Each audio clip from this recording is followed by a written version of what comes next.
सूरजपुर शहर का पुराना बाजार। सुबह के 9 बजे हैं और सूरज की सुनहरी किरणें तंग गलियों में बिखर रही हैं।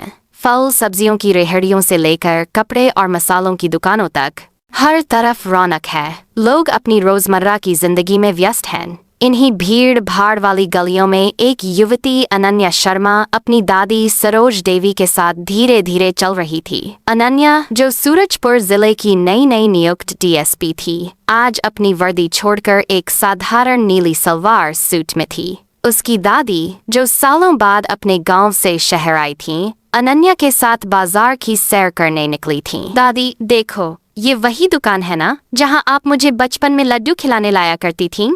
अनन्या ने एक पुरानी मिठाई की दुकान की ओर इशारा करते हुए कहा। सरोज देवी की आंखों में चमक आ गई।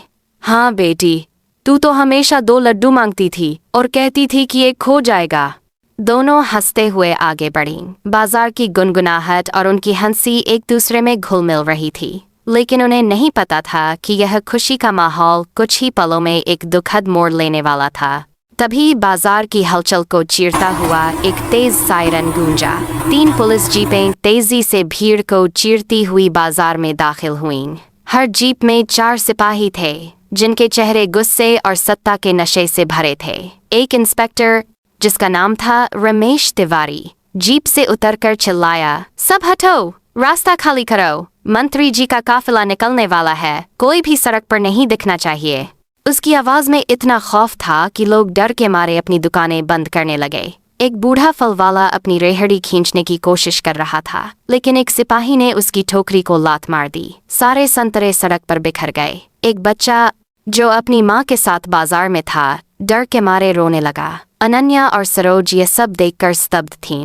अनन्या के चेहरे पर गुस्सा था, लेकिन वह चुप रही, क्योंकि वह अपनी दादी के साथ थी और नहीं चाहती थी कि कोई तमाशा हो। सरोज ने उसका हाथ पकड़कर कहा, बेटी चल, हमें यहाँ से जाना चाहिए, ये लोग खतरनाक हैं। अनन्या ने अपनी दादी को आश्वस्त किया, दादी आप चिंता मत करो, मैं हूं ना। लेकिन तभी एक और हादसा हुआ। रमेश तिवारी की नज़र सरोज पर पड़ी, जो एक दुकान के बाहर खड़ी थीं। वह उनके पास आया और चिल्लाया, ए बुढ़िया, यहाँ क्यों खड़ी है? तुझे दिखता नहीं कि वीआईपी रूट है? चल हट यहाँ से।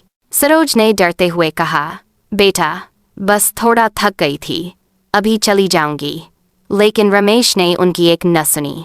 उसने गुस्से में सरोज के कंधे पर धक्का दे दिया, जिससे वह गिरते गिरते बची। अनन्या, जो कुछ दूरी पर सब्जियां देख रही थी, दौड़कर अपनी दादी के पास आई। उसकी आंखों में आग थी। उसने रमेश की ओर देखा और बोली, तुमने मेरी दादी को धक्का मारा? तुम्हें शर्म नहीं आती एक बुजुर्ग महिला के साथ ऐसा बर्ताव करने में? रमेश ने हंसते हुए जवाब दिया, तू कौन होती है मुझे सवाल करने वाली? चल निकल यहाँ से, वरना तुझे भी थाने में बंद कर दूंगा। अनन्या का खून खौल उठा। उसने अपनी जेब से आईडी कार्ड निकाला और रमेश के सामने रख दिया। मैं अनन्या शर्मा, सूरजपुर की डीएसपी, और तुमने अभी अभी एक बहुत बड़ी गलती की है। रमेश का चेहरा सफ़ेद पड़ गया। बाजार में खड़े लोग, जो अब तक चुप थे, धीरे धीरे तालियां बजाने लगे। अनन्या ने अपना फ़ोन निकाला और तुरंत अपने सीनियर एसपी राजीव मेहरा को फ़ोन किया। साहब, मैं घंटाघर बाजार में हूँ। इंस्पेक्टर रमेश तिवारी ने मेरी दादी के साथ बदतमीजी की है और आम लोगों को परेशान कर रहा है। मैं चाहती हूँ कि इसे तुरंत सस्पेंड किया जाए। 15 मिनट बाद एसपी राजीव मेहरा की गाड़ी सायरन बजाती हुई बाजार में पहुंची। रमेश और उसकी पूरी टीम को तुरंत सस्पेंड कर दिया गया। बाजार में मौजूद लोग अनन्या को देखकर हैरान थे। एक साधारण सी दिखने वाली लड़की ने एक भ्रष्ट इंस्पेक्टर को सबक सिखा दिया था। सरोज ने अपनी बेटी का माथा चूमा और कहा, बेटी आज तूने मेरी इज्जत बचा ली। लेकिन यह सिर्फ शुरुआत थी। अनन्या को जल्द ही समझ आ गया कि रमेश तिवारी जैसे लोग सिस्टम का सिर्फ एक छोटा सा हिस्सा हैं। सूरजपुर के कई थानों में भ्रष्टाचार और सत्ता का दुरुपयोग आम बात थी। उसने ठान लिया कि वह इस सड़े हुए सिस्टम को साफ का दुरुपयोग आम बात थी करेगी। अगले दिन उसने सादी वर्दी में सूरजपुर के सबसे कुख्यात थाने रामनगर थाने का दौरा किया। वहां का थानेदार इंस्पेक्टर विनोद यादव अपनी गुंडागर्दी के लिए मशहूर था। अनन्या ने एक आम लड़की का भेष बनाया और थाने में शिकायत दर्ज कराने पहुंची। उसने कहा, साहब, मेरे भाई को कल रात कुछ पुलिस वाले घर से उठाकर ले गए। वो बेगुनाह है, वो पैसे मांग रहे हैं। विनोद ने उसे ऊपर से नीचे तक देखा और हंसते हुए कहा, पैसे नहीं है तो भाई को भूल जा, यहाँ कुछ मुफ्त में नहीं होता। अनन्या ने शांत स्वर में कहा, तो आप कह रहे हैं कि बिना पैसे के मेरे भाई को छोड़ा नहीं जाएगा? विनोद ने गुस्से में जवाब दिया, ज्यादा सवाल मत कर, निकल यहाँ से वरना तुझे भी अंदर डाल दूंगा। तभी थाने का दरवाजा खुला और एसपी राजीव मेहरा अंदर आए। विनोद की हवाइयां उड़ गईं। अनन्या ने अपनी आईडी दिखाई और कहा, मैं डीएसपी अनन्या शर्मा, और तुमने अभी अभी अपनी नौकरी खो दी। विनोद को तुरंत सस्पेंड कर दिया गया और थाने में अवैध रूप से बंद किए गए लोगों को रिहा किया गया।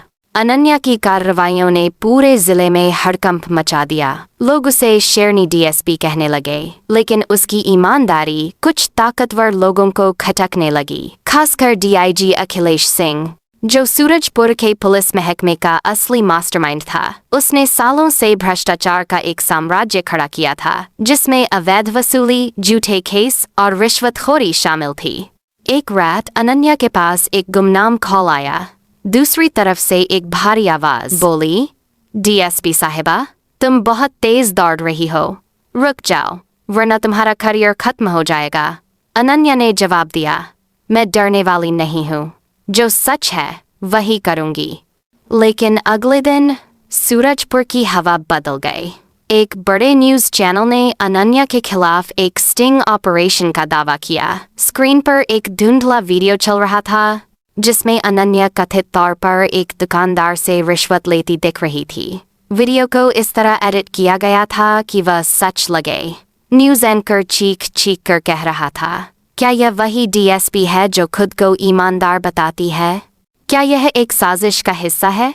सोशल मीडिया पर करप्ट डीएसपी ट्रेंड करने लगा। अनन्या के खिलाफ एक सुनियोजित साजिश शुरू हो चुकी थी। उसके सीनियर्स ने उसे फोन करके कहा, अनन्या, तुमने पूरे डिपार्टमेंट की बदनामी कर दी, बेहतर होगा कि तुम छुट्टी पर चली जाओ। उसकी दादी सरोज टीवी पर खबरें देखकर रोने लगीं।